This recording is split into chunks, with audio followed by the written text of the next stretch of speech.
Saúde os irmãos com a paz do Senhor, amém? Vamos orar para a gente iniciar a nossa aula de hoje. Senhor, nosso Deus e nosso Pai, nós queremos te agradecer, Deus, por estarmos mais uma vez reunidos para estudar a sua palavra, meu Pai. Que o teu Espírito Santo esteja conosco, Deus, nos conduzindo, nos dando sabedoria, nos capacitando, Deus, nos dando discernimento. Em nome de Jesus, meu Pai, abençoa a vida de cada um dos teus filhos que estão assistindo, Deus, essa aula.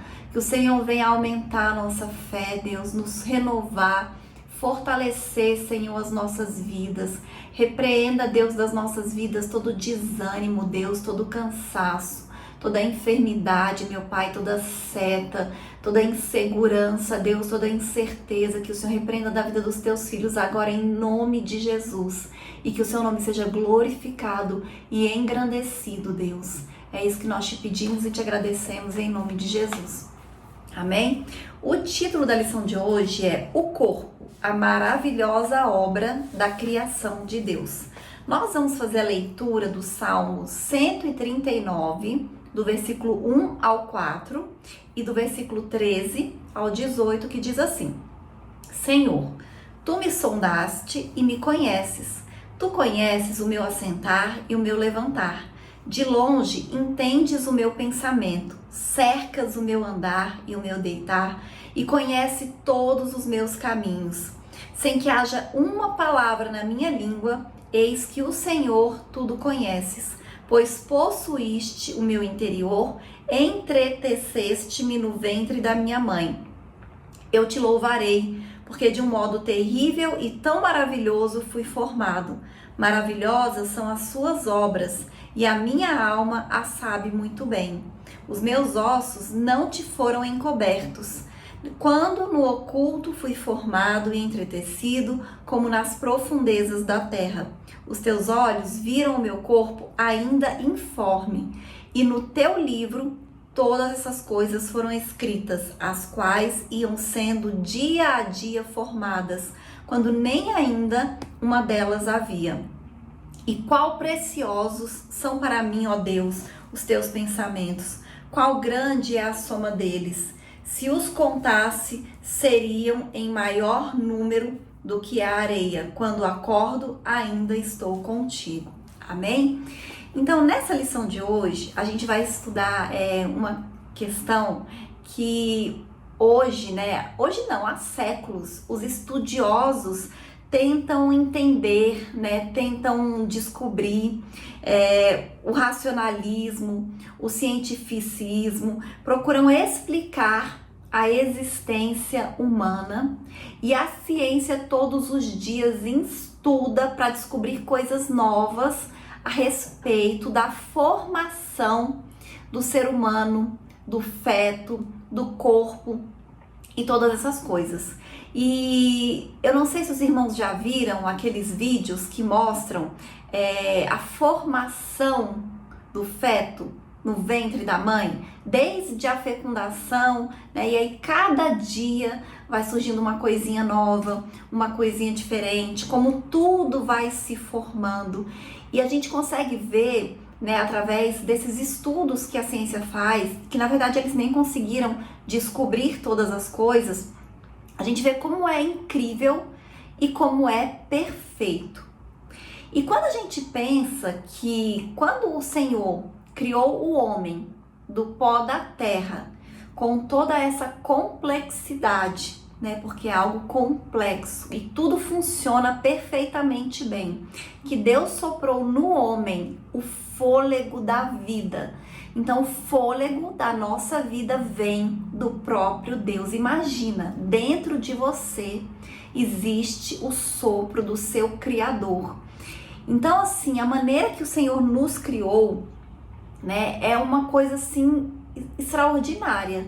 E apesar de tantos estudos, há tantos anos, até hoje, a razão e a ciência não conseguem explicar muitas coisas a respeito do corpo humano.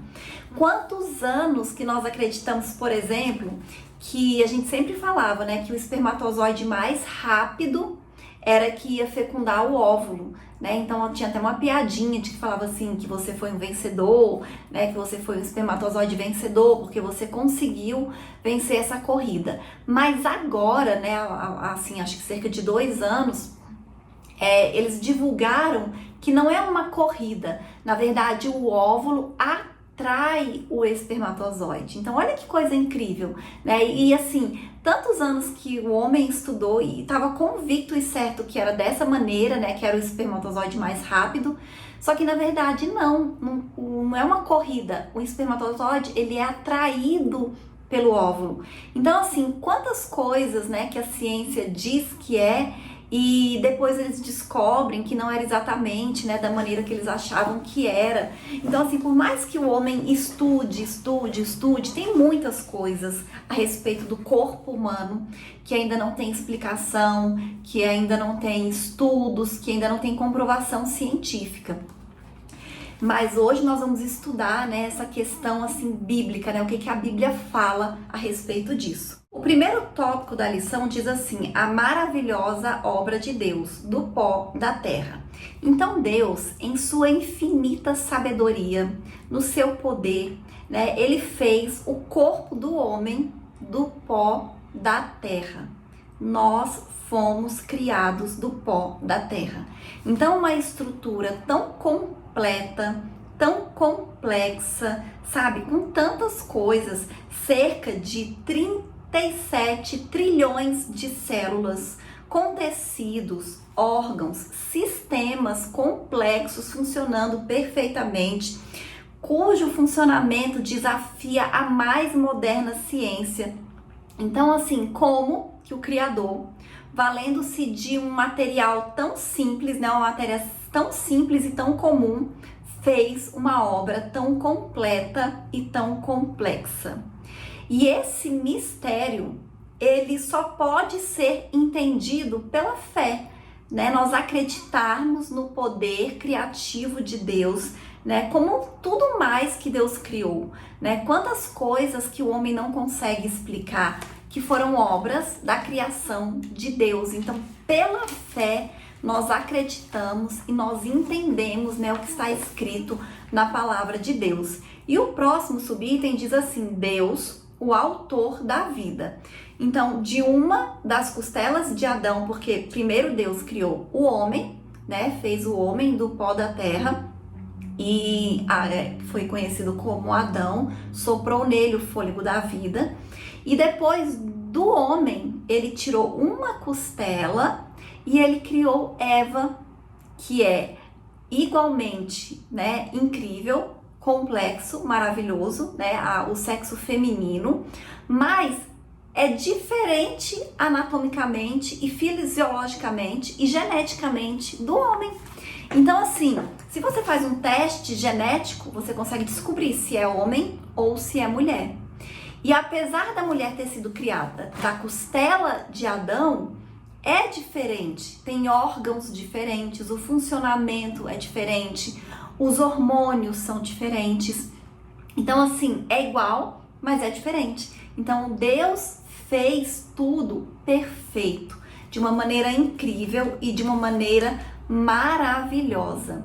E em relação a como os descendentes dos primeiros pais são formados do ventre materno, as escrituras mostram que assim como na formação do primeiro homem e da primeira mulher, Deus é o autor da vida de todas as pessoas. Então, assim, Deus continua criando, né? Deus continua sendo o autor das nossas vidas, de todas as vidas. Ele não fez apenas Adão e Eva, ele fez Adão e Eva, mas ele continua agindo na nossa criação todos os dias, na concepção, no nascimento, né? Existe a mão do autor da vida, do Criador, né? Porque nós precisamos desse fôlego da vida que vem do próprio Deus. E aí o próximo subitem diz assim: individualizada formação integral.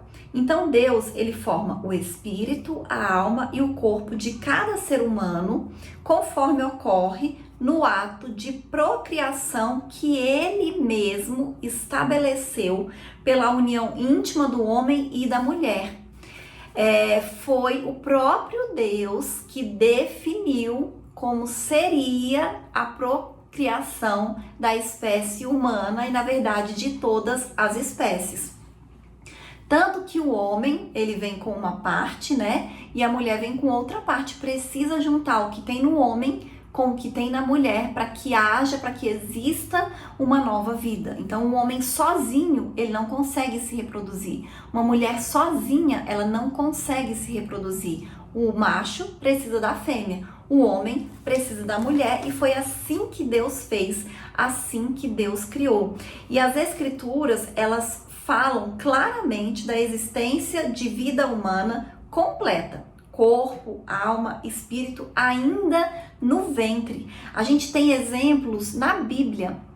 Por exemplo, quando Maria já estava grávida de Jesus, que ela fica sabendo através de um anjo que Isabel, sua prima, também estava grávida, e ela vai visitar Isabel.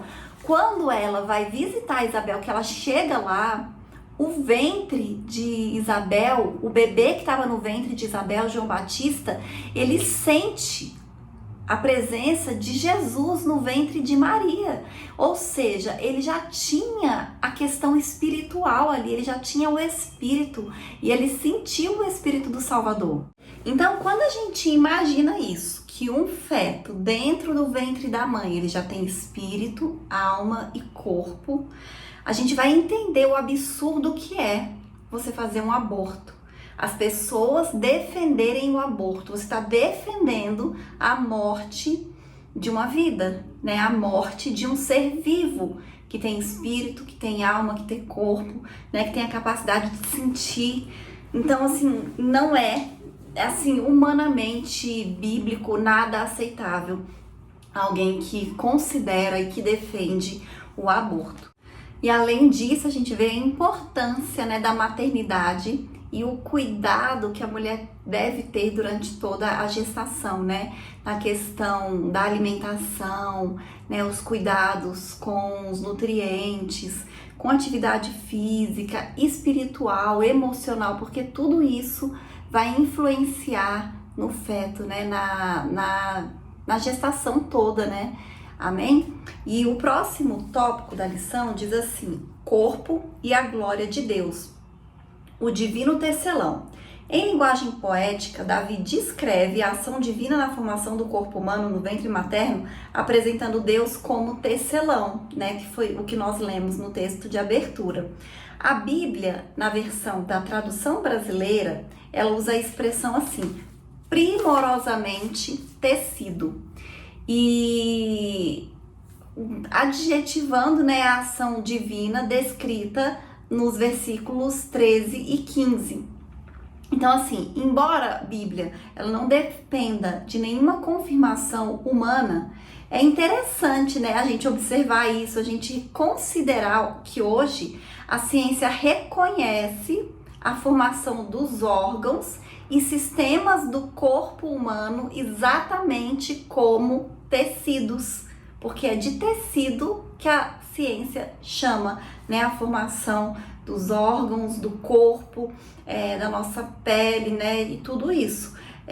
Então, assim, já estava escrito na Bíblia, assim, muito antes da ciência descrever dessa maneira.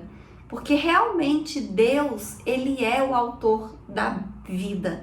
Quanto mais a gente estuda, mais a gente entende isso, mais a gente percebe, né, como Deus, ele é de fato o Criador. Amém?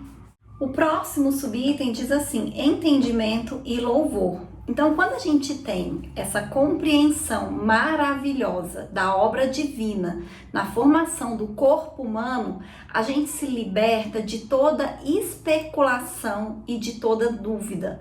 Porque a gente sabe que o mundo, né, fica questionando, fica produzindo incertezas na vida das pessoas, especialmente nos nossos dias atuais, com relação à sua identidade, né? Então, assim, quando a gente entende a obra de Deus, a criação de Deus, que Ele é o autor, que a gente acredita nisso como verdade, a gente tira um peso das nossas vidas, a gente se sente aliviado e a gente tem um sentimento de gratidão e de louvor a Deus. O próprio Davi, né, o salmista, né, que escreveu o salmo que nós lemos, ele diz assim: eu te louvarei, porque de modo terrível e tão maravilhoso eu fui formado. Então, quando você reconhece que foi formado por Deus, que você é especial, né, que você foi criado de uma maneira incrível, maravilhosa, especial pelo próprio Deus, você tem esse sentimento de gratidão. E aí, no mesmo versículo, o salmista ele ainda usa a expressão assim, ó: a minha alma o sabe muito bem. Então, demonstrando como a verdadeira fé produz entendimento e percepção espiritual corretos, gerando essa paz interior, né, essa tranquilidade. Então, quando o homem não se reconhece como obra do Criador, ele vive inquieto, ele vive em busca de explicações sobre si e ele se torna uma vítima, né, das mais variados enganos, teorias que o mundo cria, que Satanás usa as pessoas para criar, né, como muitas coisas que existem, né, incluindo a que a gente até estuda na escola, que é a teoria evolucionista, né? Então, essas teorias, esses entendimentos não glorificam a Deus e ainda criam no homem, né, um sentimento de dúvida, de incerteza, de insegurança. Então, assim, é muito bom quando a gente aceita, quando a gente acredita, quando a gente entende que nós somos criados por Deus, a sua imagem e semelhança. Amém? E o próximo subitem diz assim: o perigo dos extremos. Então, desde os tempos antigos, a humanidade ela tem oscilado entre dois extremos sobre o valor e a importância do corpo. De um lado, correntes de pensamentos como o maniqueísmo, o platonismo, o gnosticismo, espalharam ideias que viam a matéria de forma negativa, como se fosse uma coisa ruim, né? Considerando o corpo algo essencialmente mal. Do outro lado, a gente vê o culto ao belo, como na Grécia Antiga. O desequilíbrio permanece. Então, assim, na Grécia Antiga eles já supervalorizavam o corpo, né? Então, quando a gente tem esse desequilíbrio, vive nesses extremos, nós estamos sujeitos a vícios, automutilação, outras atitudes extravagantes que desonram e deformam o nosso corpo. E além disso, tem também o narcisismo moderno, que é uma coisa dos nossos dias atuais, marcado pela supervalorização do corpo em detrimento da alma e do espírito. E isso, hoje em dia, está muito forte. A gente vê todos os dias pessoas narcisistas, supervalorizando a sua aparência, expondo, né, o seu corpo todos os dias nas redes sociais. Não se valorizam porque elas querem simplesmente mostrar um corpo, mostrar uma perfeição, mostrar alguma coisa. E tudo isso é uma coisa ruim, é um desequilíbrio, né, que faz mal para a nossa vida, faz mal pro nosso ser, né? Então, todo esse excesso, né, de cuidados estéticos, cosméticos, físicos.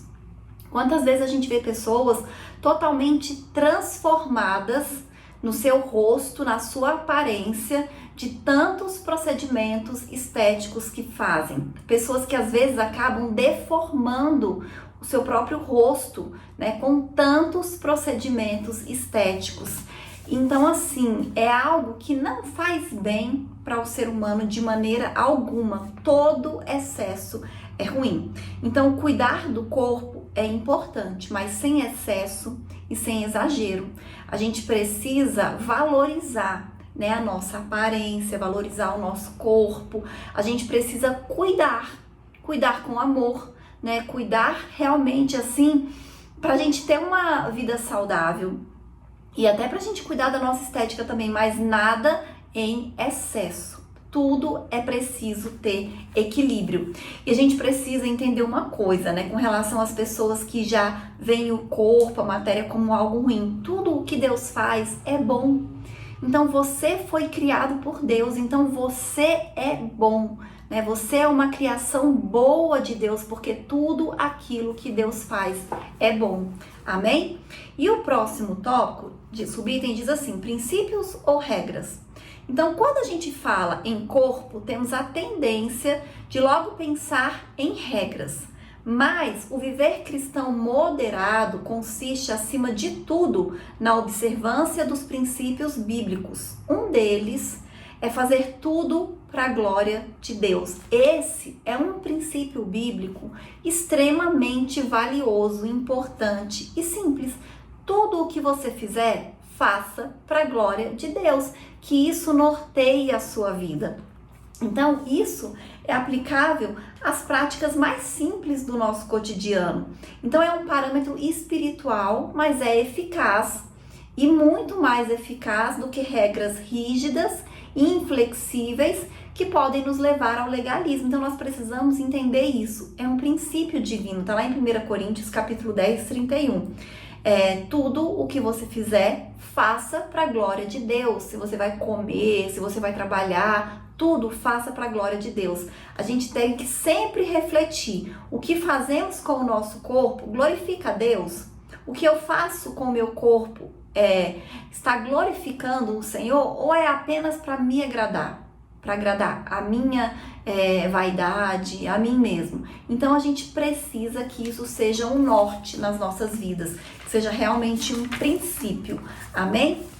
E o próximo tópico diz assim: o corpo e a coletividade, a prática relacional.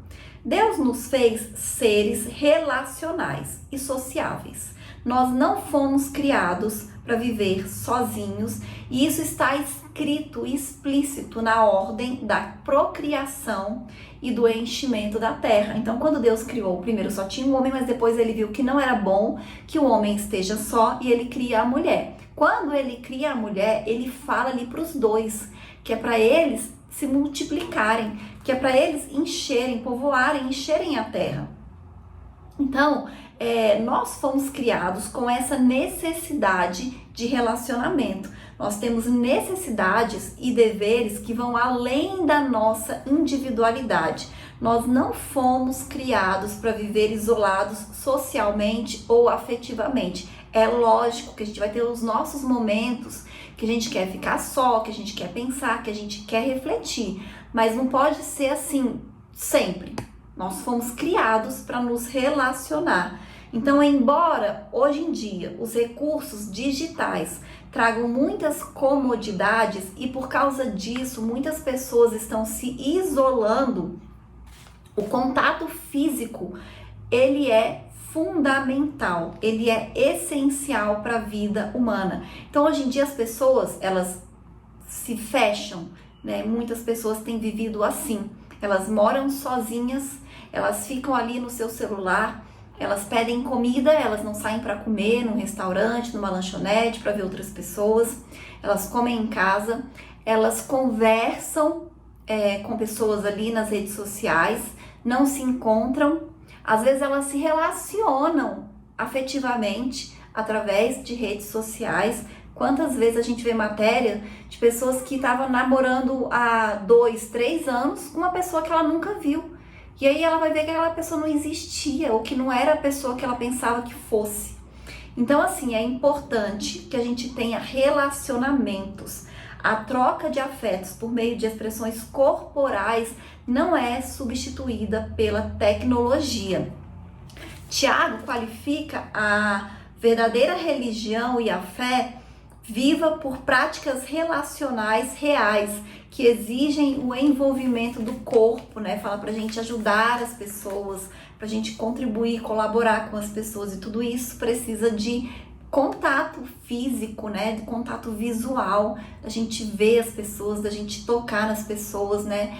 Desse relacionamento mesmo assim real e não apenas virtual. O próximo subitem diz assim: a prática congregacional. O corpo é um elemento fundamental do culto divino. As escrituras, elas nos advertem da necessidade da reunião coletiva da vida congregacional. A Bíblia fala que nós não devemos deixar de congregar, ou seja, nós temos que participar dos cultos presencialmente. Muitas pessoas hoje em dia têm sido seduzidas e enganadas por falsos discursos dos que criticam a igreja como instituição, sugerindo o cultivo de uma fé individual ou meramente virtual. Isso é muito perigoso, porque é assim que surgem as seitas, porque as pessoas elas vão criando coisas que não estão na Bíblia. Sabe, às vezes elas têm até discursos com partes do que está na Bíblia, mas se uma pessoa não consegue conviver com outra, tem alguma coisa errada, né? A pessoa precisa entender isso. Ela não consegue ir para uma igreja, porque ela vai ter que conviver com pessoas que pensam diferente dela, com pessoas que vão falar coisas que às vezes ela não gosta, que às vezes ela não quer ouvir. Tem alguma coisa errada, né? Nós precisamos congregar. A palavra de Deus diz isso. Nós não somos autossuficientes, nós precisamos uns dos outros. Então nós precisamos ser sábios e prudentes. Esse movimento dos desigrejados, e ele é antibíblico e altamente prejudicial à verdadeira vida cristã. Amém? E o próximo subitem diz assim: tecnologia e culto. O corpo, ele precisa não apenas estar presente no templo, mas precisa estar ali conectado, né? Precisa se envolver diretamente com o culto, precisa participar. Tanto no Antigo quanto no Novo Testamento, eles enfatizam o aspecto corporal intenso da adoração. Então, nós precisamos ir para o culto e participar do culto. Porque hoje em dia também acontece muito isso. As pessoas elas vão até para a igreja, mas chega lá na igreja, ela tá o tempo inteiro no celular. E, infelizmente, tá na hora do louvor, ao invés da pessoa ela se concentrar ali no louvor, na adoração, não, ela tá com o celular gravando para postar na rede social. Aí tá na hora da leitura da palavra, tá na hora da pregação, ela tá ali com o celular na mão, dizendo que está anotando, mas toda hora chega uma mensagem, chega uma notificação e ela se distrai com as coisas que estão aparecendo ali para ela no celular. Então Deus quer a expressão de todo o nosso corpo em louvor ao seu nome. Quando a gente estiver na igreja, que a gente esteja presente, espírito, alma e corpo, né? Os recursos tecnológicos da atualidade, eles são bons, eles ajudam, eles são importantes, como os drones, como os telões, como os celulares, como os tablets, são úteis, mas se eles forem usados sem moderação, eles vão servir não para ajudar, mas para atrapalhar, para distrair e para deixar as pessoas inertes no culto, que não conseguem se concentrar, que não conseguem prestar atenção e nada disso. E a gente vê que com relação a esse uso excessivo de tecnologia, assim, a ciência, né, o mundo secular já está falando o quanto isso é prejudicial para a saúde, para aprendizado e para tudo. Então, quando a gente for para a igreja, quando a gente for para o culto, que a gente esteja ali presente, desligue o celular, leve a Bíblia em papel para você ler a Bíblia ali no papel, né? Se você não quer anotar alguma coisa, anota, leve um papelzinho, uma caneta e anota. Isso faz até bem para o cérebro você escrever com caneta no papel. Então, assim, a gente precisa usar a tecnologia, mas não deixar ela nos atrapalhar. Amém? E aí eu vou ler a conclusão que diz assim: a verdadeira adoração ao Criador abrange a integralidade de nosso ser, o que inclui todo o nosso corpo. Reconhecer-se como obra das mãos de Deus leva-nos a nos render à sua soberania e permanecer confiando em seu eterno poder. Que saibamos possuir nosso corpo em santificação e honra. Então, como nós estudamos hoje, que nós vimos hoje, nós somos criados por Deus de uma maneira especial, mas é uma maneira completa que até hoje a ciência não consegue explicar. E quando a gente entende isso, que nós somos criaturas de Deus, formadas por Deus, a gente entende o tanto que nós somos especiais. E aí a gente não vai ter problema de se sentir inferior, de baixa autoestima, porque nós somos obra do Criador, né? Nós somos especiais, foi o Senhor que te formou, o Senhor soprou dentro de você o fôlego da vida, e você tem uma criação totalmente divina, foi Deus que te fez, né? Nem a ciência consegue explicar como é que funciona o seu corpo, mas quando você entende, que você acredita que foi Deus que te criou, você fica livre de tantas coisas, né? É tão importante, é tão bom a gente conhecer a verdade, a gente acreditar na verdade, porque ela vai nos libertar de muitas mentiras, amém? E essa foi a lição de hoje e até a próxima aula em nome de Jesus.